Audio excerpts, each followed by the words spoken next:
So we convene the ERG Council on the second Wednesday of every month. I really try to make sure that you're getting it as leaders, if I have you noted as a leader, but you are welcome to send this far and wide in your ERG network, not just your LGBTQ ERGs. If you think there's a topic that you want to share with your colleagues that are leading other affinity groups and employee resource groups, please do so. We really value you all as members. It's what makes this possible and helps us create and hold space like this for the Employee Resource Group Council. As I was saying earlier, I'll continue to forward you the calendar invite, and thank you if this is your first time joining, dropping your information in the chat there. That really helps make sure that we keep you connected. At the heart, our goal of the ERG Council is to create a space where you all, as experts, as the folks that are like on the ground, trying to grow and create inclusive workplaces, are able to connect with one another. We also want to bring in area experts and other LGBT organizations like we are today, so that you can have a network outside of your company by which to make your impact and also support your efforts internally. So sometimes what we'll be doing is a little bit more like training on how to use pronouns or whatnot.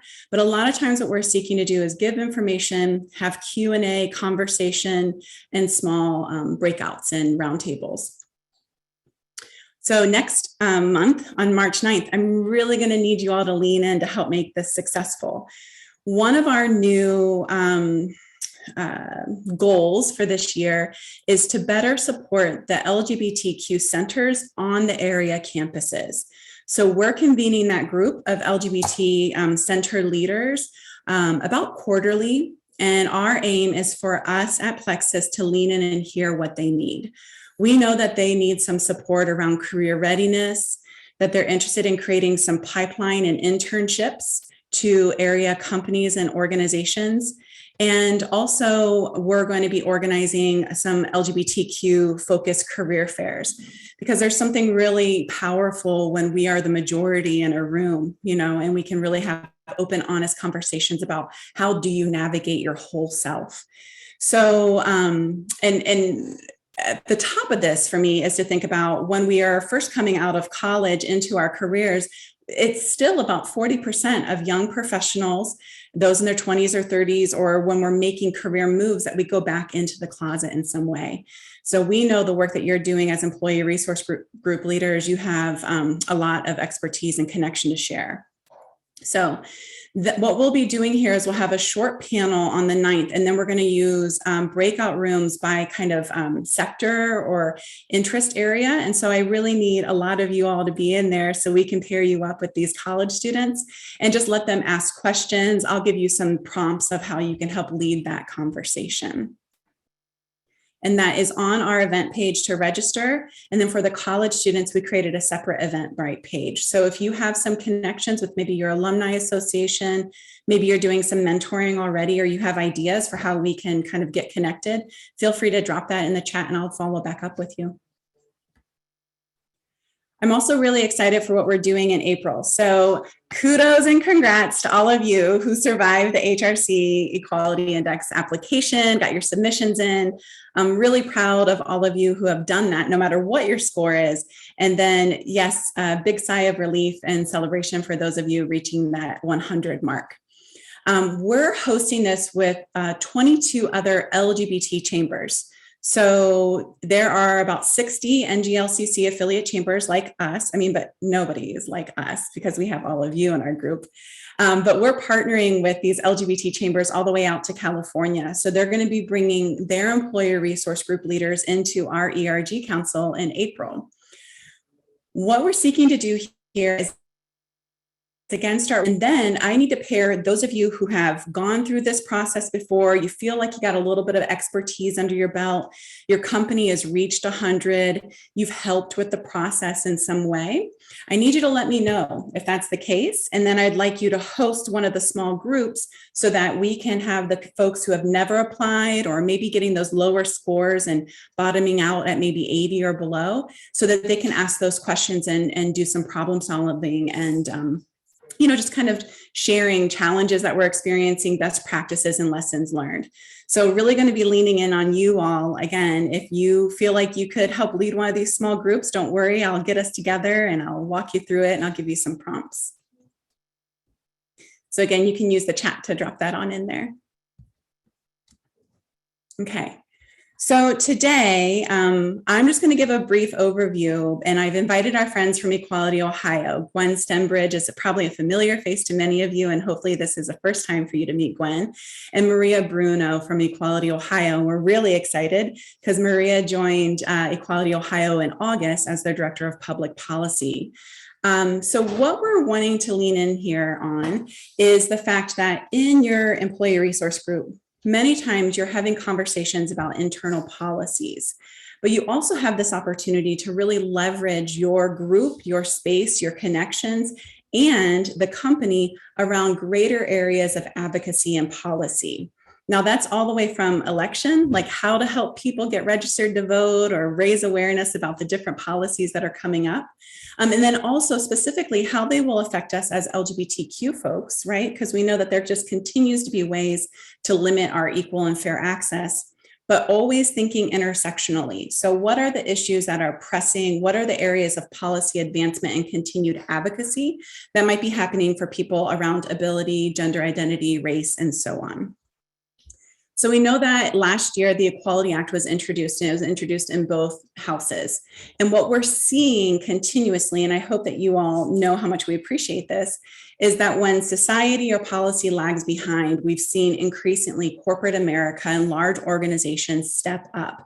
And so when you were able to get your company to sign on to something like Ohio Business Competes, amicus briefs, or signing on in support of legislation, it goes a long way. And it can make it easier for legislators and those representatives to feel maybe validated, or if they feel like they're taking a risk in a certain area, it helps them to hear from other leaders, especially corporate leaders, that this is something that they should be putting their time and energy, and it's just beyond being the right thing to do. It can show the way in which there is kind of the money, the investment behind it to do so.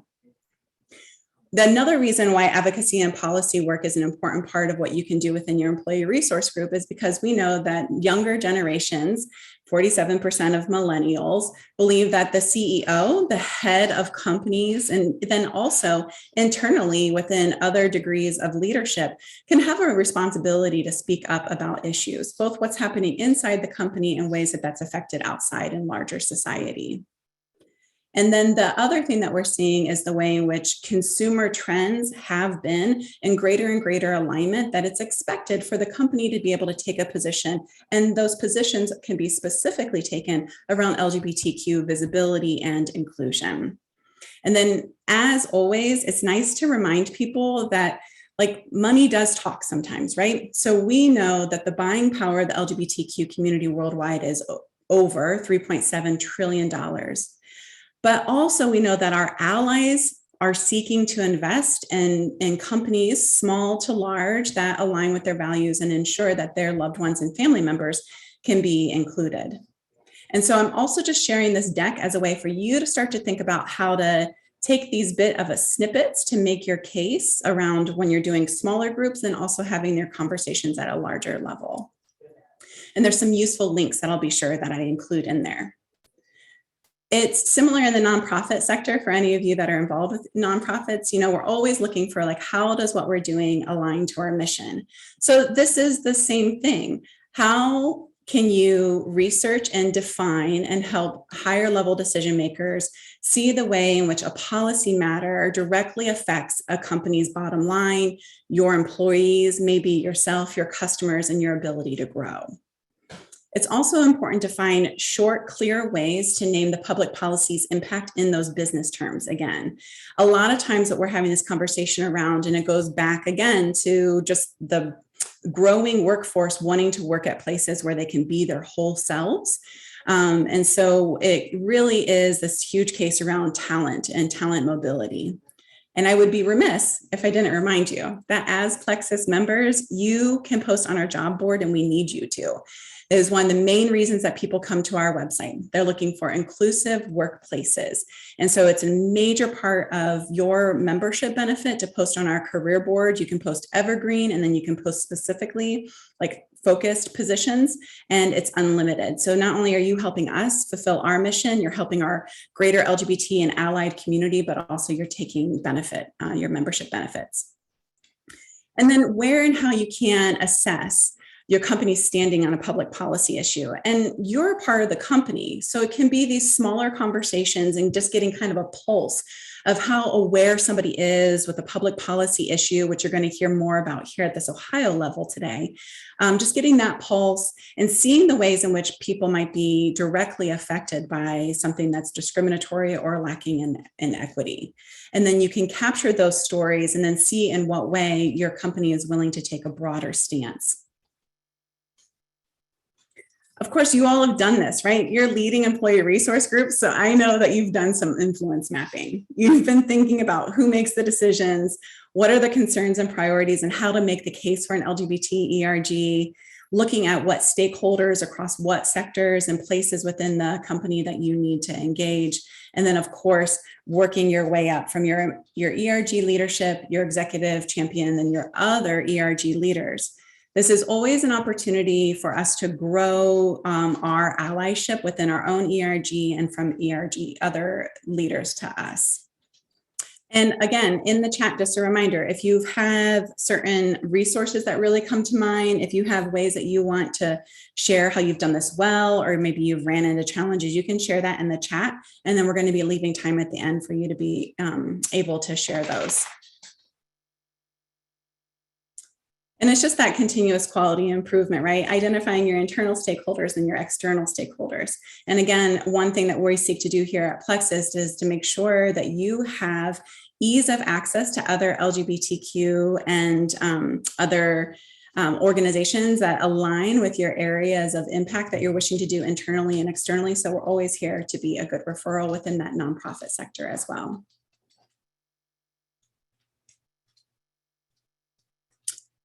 So I think what I really love about when we think about this as a toolkit is thinking about really leaning in on how can you, through your ERG network, help make other people aware of the policy issues, the legislative actions, or the continued need for equal protection from the Equality Act and the Ohio Fairness Act here. It's really helpful to remind ourselves, but then to also remind other people of how we don't have those full and equal access. Sometimes these conversations can get tricky when it is outside of things specifically with the workplace, maybe when it has to do with youth and sports, but with a little bit of practice, you can help to make that case for how that impacts all of us, and it's all interconnected. So then also it's really important one thing I see that you all do really well in October is your national coming out panels. Being aware of what policy issues are front of mind and what areas of advocacy are happening right now, and finding ways to tie that in to how we share our story helps make that case, that heart and mind case. When we're able to translate our own experiences over and then make that connection to say why conversion therapy is something that we really need to ban, we can help draw the line from something that might not seem like it's workplace appropriate, air quotes here, to helping show how it has everything to do with LGBTQ equality and equity. Again, it's looking at the data, finding those economic costs and the benefits of speaking out, finding those data points that you have.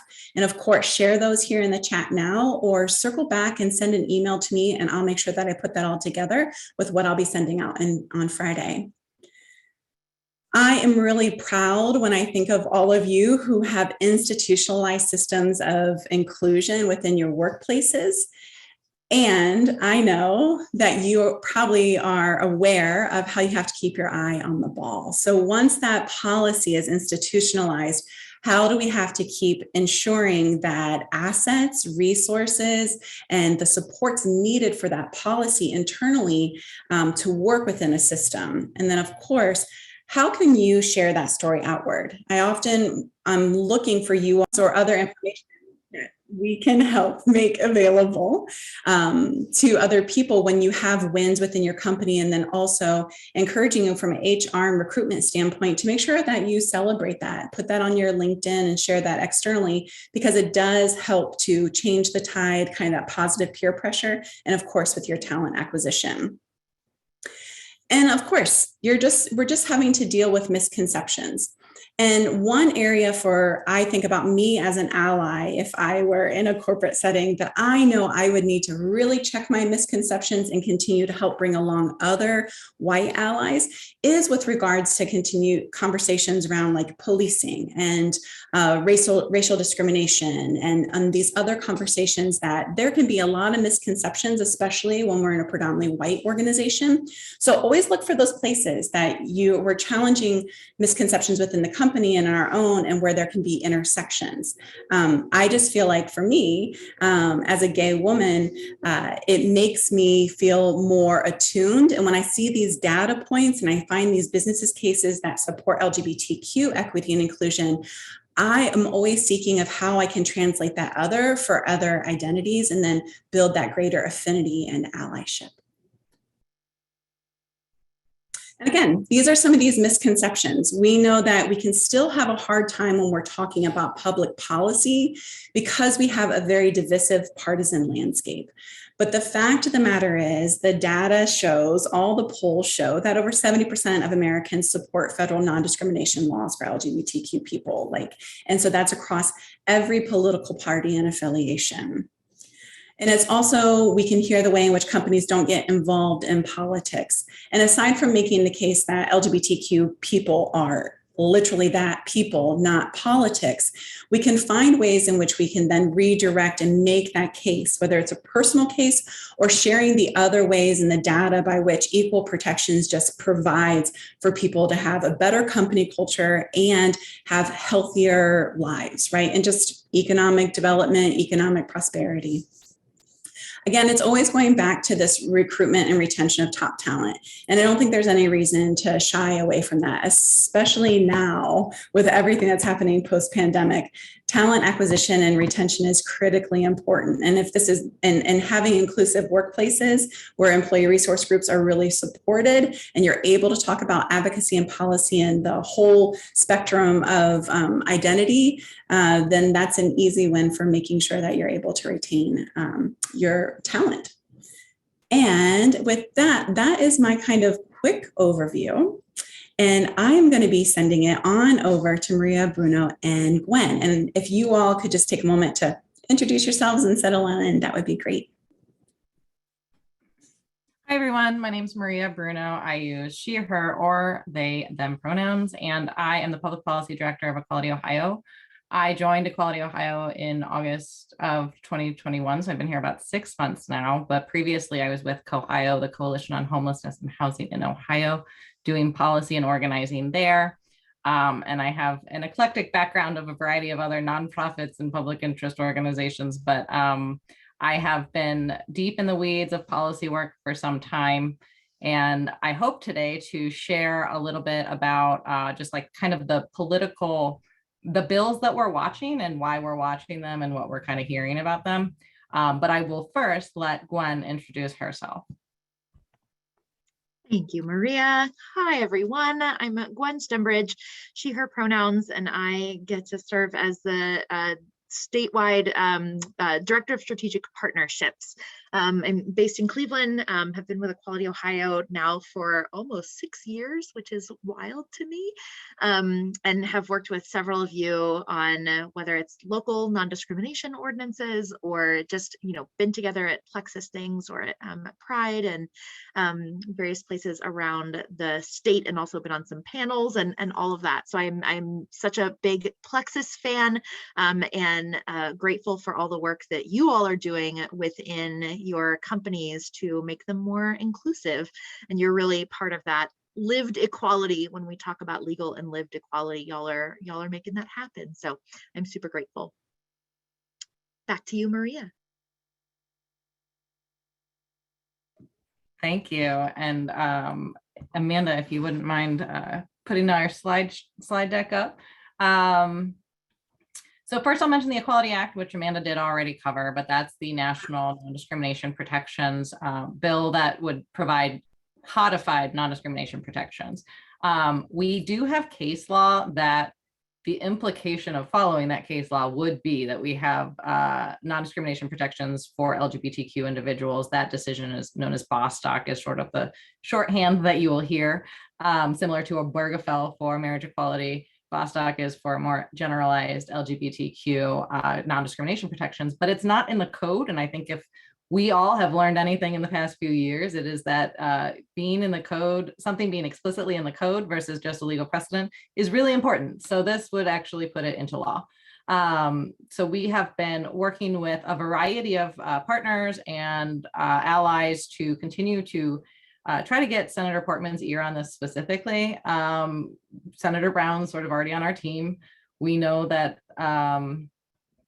Portman is not up for re-election. We hope that he might think of this as a way to preserve a legacy in support of LGBTQ people. And so we hope to continue to see if we can pull him onto our side on this issue.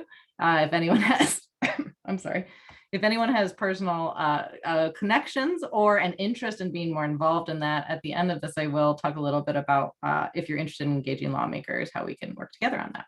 Next slide, please. So some things that are good at the State House, we can talk about some good things before we talk about some bad things. And the good things are we have a bill that is introduced that would ban conversion therapy for minors. That has been introduced, and it has yet to have any hearings, but we are excited that that issue continues to be elevated. We do have some legislators that are particularly passionate about this.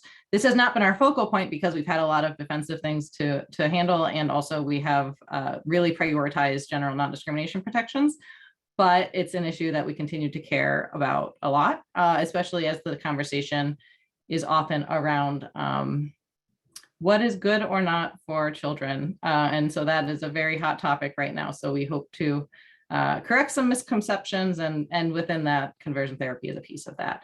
The Ohio Fairness Act, we actually do have bipartisan support. That is more of something that we hope to gain a little bit more traction after the primaries. We recognize that the political conditions before there's been a primary election aren't wonderful for our issues, but we also know that actually this is a very bipartisan issue.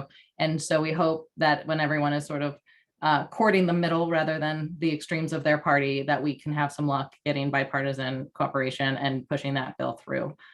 Anything that you all can offer in the way of support is also very welcome. We have our Ohio Business Competes that I will touch on as well. And I'm sure that Amanda has already informed many, if not all of you about. And then we also continue to support some allies as far as, we have racial equity issues, we have other healthcare access issues.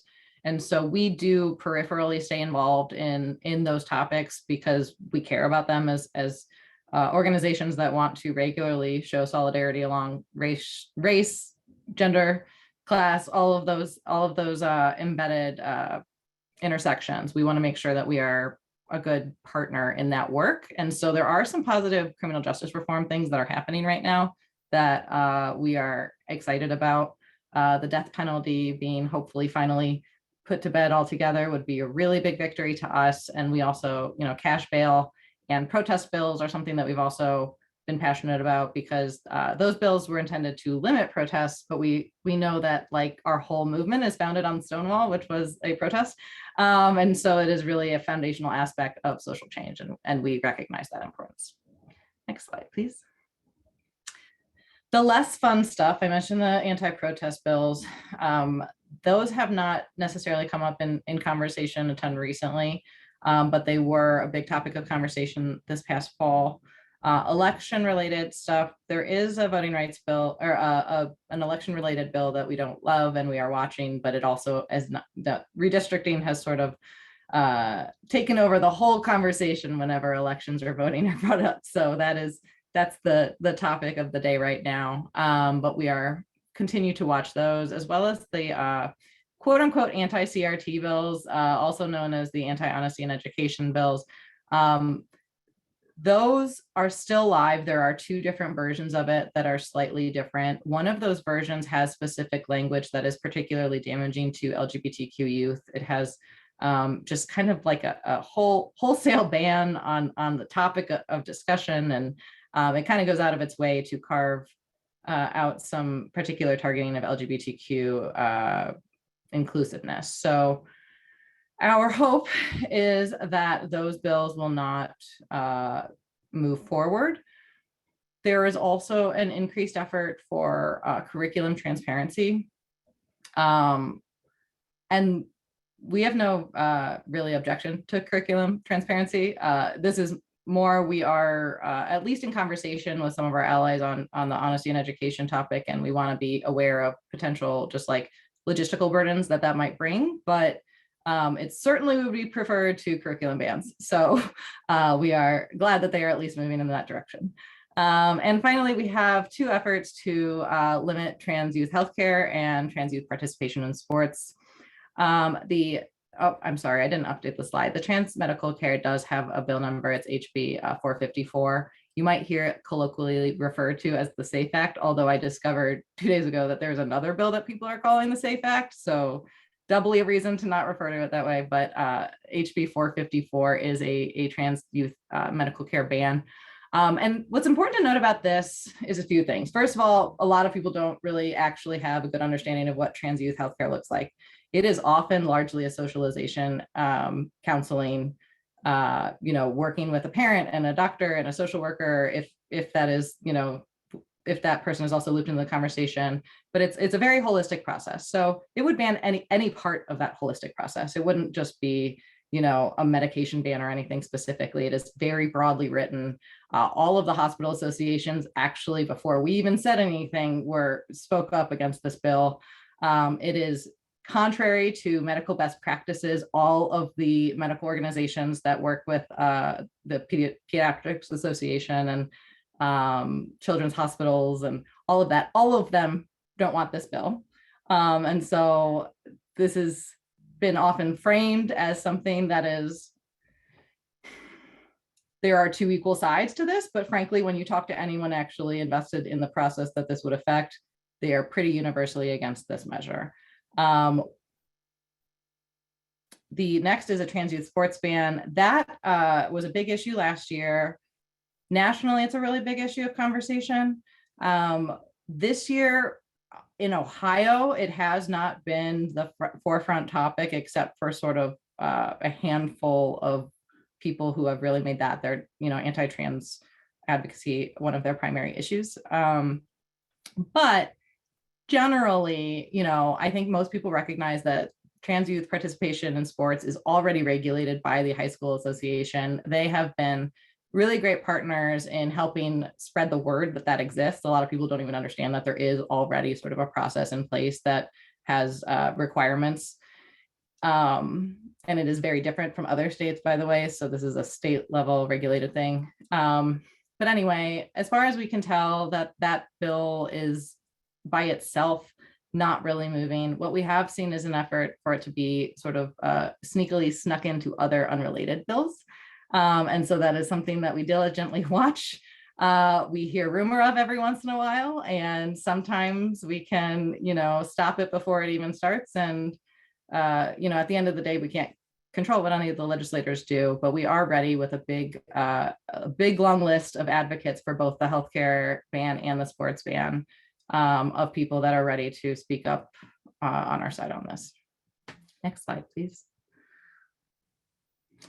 I didn't even realize I had a longer slide about this. Yes, so this is just a little bit more information. So the transgender healthcare ban, it even covers guidance counselors and administrators. So it would require counselors to violate their standard ethical boundaries that they consider when counseling youth. It would be contrary to those. So we have had social workers who have said, this is really not in line with what we are taught in our professional realm. So that is those bills. And next slide, please. I'm trying to remember what order I put this information in. Okay, so if you're interested in getting more involved on any of those bills, good or bad, these are sort of the people that you should, for lack of better words, target. I see your electeds twice, but the first is, who actually represents you at the State House, your organization, your business, or you as an individual. Those people, technically represent you. So you can talk to them and tell them what you as a constituent value and want your representative to be doing with their time and power. There's also party leadership for both Democrats and Republicans. It's helpful to build relationships there, but the Republicans have a supermajority in both chambers, so they have more power. And so it is helpful to have the party leadership familiar with your issues and motivated to work with you when these issues come up. We have found that some of the most helpful people in our work have been those allies who are able to push back the most extreme instincts of some of their colleagues in a way that doesn't create a huge firestorm for everyone, which is very helpful. So a lot of these conversations are taking place in more casual settings. I know you all as business leaders probably, have happy hours that cross over with elected leaders and all of that. It never hurts to just make your opinion known. You don't have to be even proactively doing anything, but when you are in those conversations, it truly is meaningful to have business leaders who speak up on our issues and just point to their, with some specificity, point out their appreciation of an inclusive environment in their city and in their state. We are often painted as this separate goal. LGBTQ equality is often painted as this very separate goal from business and economic growth. And that's just fundamentally incorrect. So every time we have the opportunity to correct that, we like to take advantage of it. Committee chairs, where these bills are other very powerful people. They can decide if and when things get hearings and actually move forward. Committee members are the ones that will be asking the questions of all of the witnesses and have some pull within the committee. So those are also great people to talk to, and you can look that up on the legislature's website. Next slide, please. And then we also do local work. In the meantime, as we work through our state and federal goals, we also have been working locally to pick away, frankly, cities by allowing them to show leadership and pass their own non-discrimination protections. So while we wait on statewide action or federal action, cities and counties have passed local non-discrimination ordinance to include LGBTQ people in their non-discrimination regulations. And that is also something that builds a lot of community in the process of doing that. So if in your own locality you do not yet have non-discrimination protections, please feel free to reach out to us, and we are happy to help you navigate how you might get those rolling. Similarly, youth conversion therapy ban, same thing. There are more jurisdictions that have passed non-discrimination protections than conversion therapy bans, but we are seeing more interest in those local youth conversion therapy bans as well. We also have acknowledged the reality of the situation that a lot of these fights are happening at the local level, even if we are a statewide organization. We know of more incidents at school boards. We know of more incidents at city council meetings. We've all seen the news clips, and we've also seen more targeted incidents of both intentional and unintentional bigotry around LGBTQ kids in particular. Specifically trans kids. We have on our website a outline of what the legal rights of LGBTQ students are. And we've been helping local chapters sort of take that information and then use that to elevate within their networks. It's like literally kind of legalese of here are the rules and here's why. Because the law really is in our favor. The equal protections that are guaranteed within the educational system are stronger than in some other realms. And so truly a lot of this is based on misunderstandings of what the law currently is. But it also is a matter of like supporting your local LGBTQ kids. I Myself grew up in Medina, which is, you're in Northeast Ohio, you know where it is. But, there were a handful of LGBTQ kids, and it really would matter if there was an adult who had shown support and provided a safe space for those kids. And so regardless of where you are in the region, it really is helpful to be out loud supportive of LGBTQ issues and people. And that is my cue to hand it off to Gwen, who's going to talk more about how you can begin to do that. Thank you so much. Yeah, such great information. Thank you. Thank you.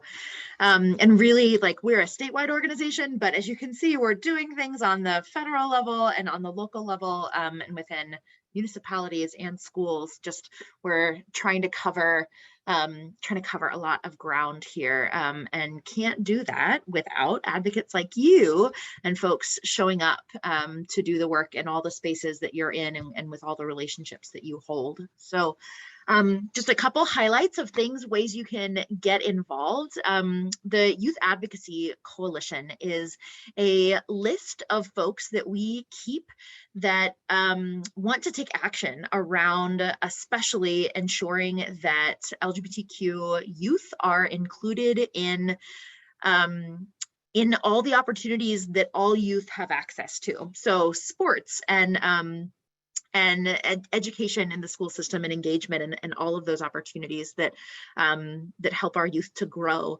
So that group gets together.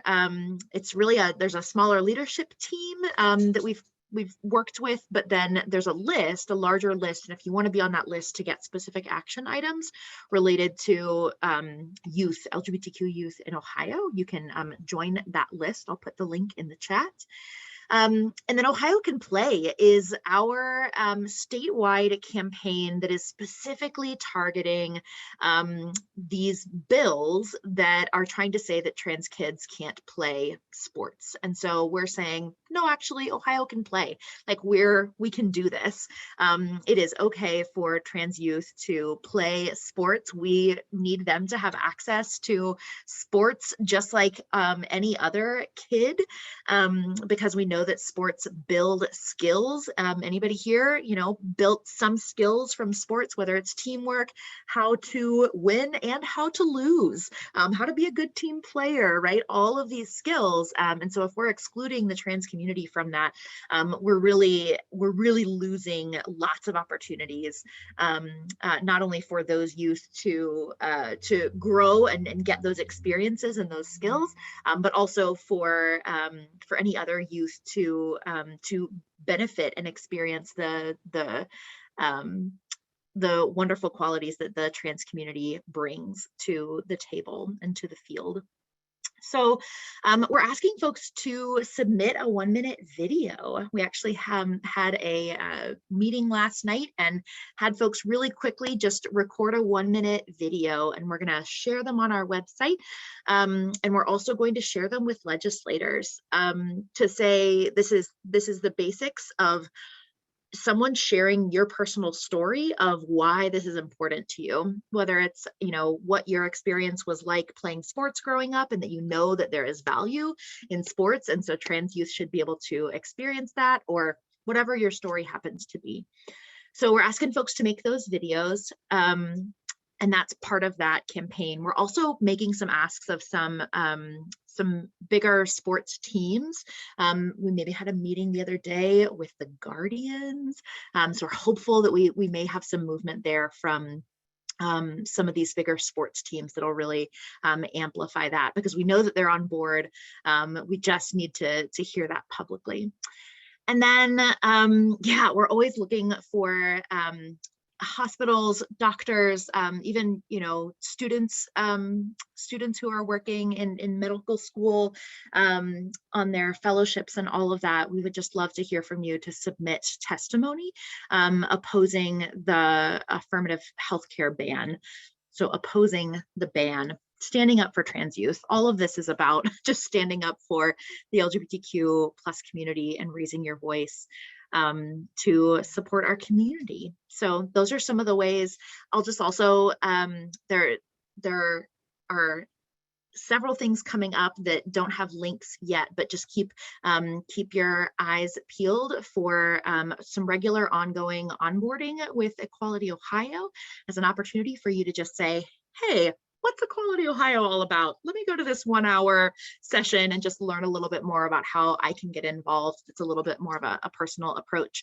And then the public education opportunities that we offer. You can follow us on social media. We also have a TikTok. If you are not following us yet on TikTok, I recommend that you do. It's at Equality Ohio, in addition to Instagram and Twitter and Facebook and LinkedIn. Yeah, all of those things. There's a lot to keep track of these days.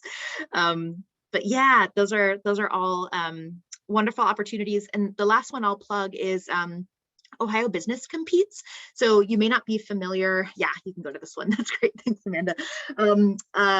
You might not be familiar with Ohio Business Competes, but it is the statewide coalition of businesses.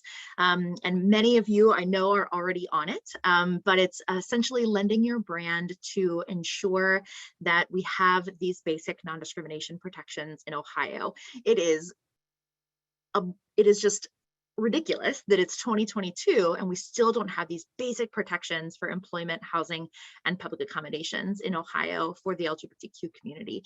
So just if you need some support or could use just some advice in how to approach that, how to talk to your coworkers about that, or raise that up the flagpole in whatever way you need to, we're here to support you. We've walked lots of businesses through this. Amanda has walked lots of businesses through this, so we're happy to support you. We are, as of today, we're really close. I think we're right at about 1,200 businesses right now statewide. So I'm just super excited. Look forward to. We're at 1,183 as of today. You all have the insider info. So just really hope that you can join that if you haven't before. If you're, you have a nonprofit that you're on the board for, or a university or a law firm or something, any of those connections, we just want to continue to grow that coalition as well. And our contact information is there. I put mine in the chat as well. Anything else, Maria, that we want to cover?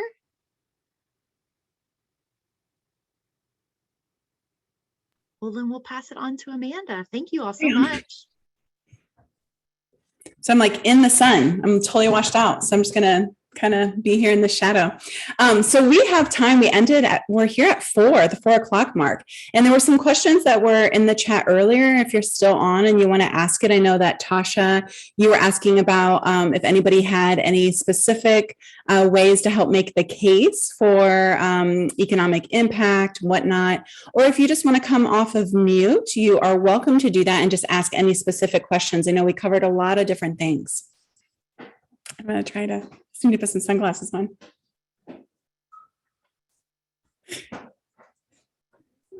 Yeah, as far as the economic impacts, we are working on an economic one-pager to make your life really easy in that regard. It is not finished yet, but we recognize that is something that people are itching for. But I think the biggest factor is, Gwen, I'm forgetting the name of the website, but the place that has all of the statistics about LGBTQ people in each state. So the Williams Institute? Whichever one has the number of LGBTQ workforce. MAP. Yes, thank you. I'll drop some links. Mm-hmm. Yeah. So that at least will show you, give you some numbers about workforce percentages and like how many, I think they have stats around how many people have like LGBTQ kids or how many families have an LGBTQ parent. And so that can at least give you some statistics around like just general workforce. But as far as impact, I do think that there exist studies to that effect, and I don't have any great numbers to pull off the top of my head. I will just mention though that we do know from the numbers that we have that it is around above 70% support among Ohioans, including Catholic Ohioans. I actually think the percentage might be higher than the state average among Catholic Ohioans, and I shout that out because Catholics, some of the Catholic advocacy groups tend to be very loud in opposition to our issues, but our understanding is their actual population of people who practice that religion are mostly on our side. So this is an issue with public support is the point of this. And we know that it is, I can tell you anecdotally, and have had this confirmed many a times, the first thing an LGBTQ person does if they are looking at jobs is, does the state have legal protections for me? The fact that Ohio cannot be an easy yes is a slam dunk reason why it is a harder time. You have a harder time investing in a workforce when you cannot guarantee that protection once they're here. Any other questions or things to share? Sorry, I think Maria, or ways that you've made this pitch, or real success stories that you've had within, and I mean, it's not a pitch, but it's like, how have you brought advocacy in? How have you been able to raise awareness around policy or any of those things? Of course, we're always here for sharing our best tips and tricks. Ooh, I can jump in with some of that. I know that often when a company declares its vision or values, inclusion is a part of that. And we know that, as you were saying, as folks are looking for jobs, they are looking at those things. I know that even my friends who don't necessarily identify within the LGBTQ community are looking for that. They're looking for that non-discrimination statement to see if it protects me, even though it would not necessarily impact them going to work somewhere. They are looking at that, and we know that, and so we know that's why you fill out the HRC corporate equality index and all of that. So I think that's a piece of it, and also just this is where the world is going. This is the future. You want to be on the right side of history, and being more inclusive is where our future is going. And so those are the big points that I've used when working with businesses like that. Thanks. All right. All right. Well, with that, we're going to give you some time. So we have all of these links that we'll follow up with. You'll have our slides in case they can help you just kind of have synopsis and some background information.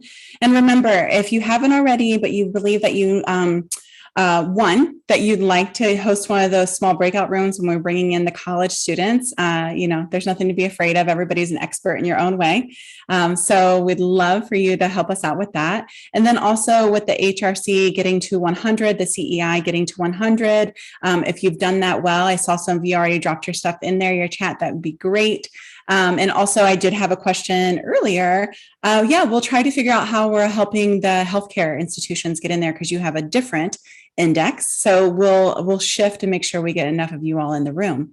But if that's it, the good of the order, I'm going to stop our recording now. There we go. And